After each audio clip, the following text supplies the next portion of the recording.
Postgame in Cleveland with head coach Kyle Rechlicz following tonight's 73-63 loss to the Vikings. Coach, certainly not a 10-point game.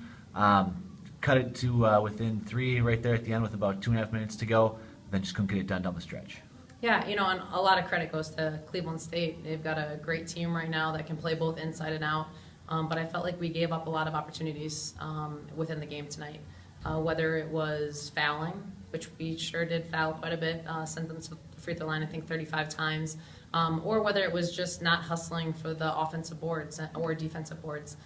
That really kind of was the story of the game. And we put ourselves in such big holes throughout the game and then tried to make runs to put us back in it, but we fell short towards the end. Go back to the first half. Kind of back and forth at the start, then Cleveland State went ahead with a run. We had an answer though, and it was 24-24. But they look at the halftime score, and it was 36-28. What was the difference in that final 4 minutes of the first half? Well, I felt like we quit going to the ball. It just, we weren't shooting the ball exceptionally well, and anytime our shots aren't falling, it puts us in a position where you got to lock down on defense, and you got to stick with our principles. I felt like Kirsten Green for them came out really hot in the first half and gave them some buckets early. So we had to make an adjustment at halftime, which really helped us on the defensive side in the second half. But all in all, we just stopped going to the ball. We stopped moving our feet on the defensive end. And when we're not scoring, we've got to get stops. And it's part of our whole mindset and our whole game plan is to make sure that we're really sticking with our defense, whether we're hitting shots or not. Certainly haven't been in foul trouble that often this season, but it felt like tonight we were. 25 fouls in the game. They ended up with 26 out of 35 from the line compared to 10 out of 15 for us. Yeah, I think we weren't ready to play that athleticism. It's a very different team than Green Bay.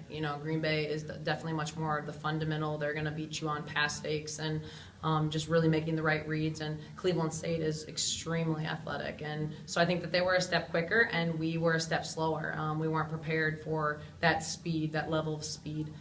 So we were getting beat off the drives a lot, reaching a lot, and our help side was late. So that put us in foul trouble. But I felt like Ashley Green actually had a really great defensive game. I think that, she took 2 charges for us, was really great on the defensive rebounds. And so that's promising, and I told our team in the locker room afterwards, it's, this was a 3-point game with 2.5 minutes to go. And right now this is the team that is leading our conference. And we're right there. We're so close to putting ourselves in a position to be at the top.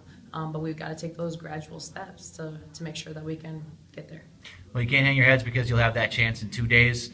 You'll be heading to Youngstown against a Penguin team that knocked off Green Bay tonight pretty handily, and now they're 3-0. Yeah, I've been watching some film on Youngstown, and they're another great team, very similar to Green Bay and how they play. So we knew that was going to be a battle, and really we felt like on the road that Youngstown would, being at home, Green Bay being on the road, that Youngstown would pull that game out. So I told our team this is an exciting challenge. You get another chance to knock off an unbeaten. Why not? And we did it at Green Bay. We can definitely do it again, but we have to have the confidence. We got to put the ball in the basket, and we got to lock into our defensive plan if we want to be successful. Well, we'll see you in Youngstown. Thanks, Coach. Thank you.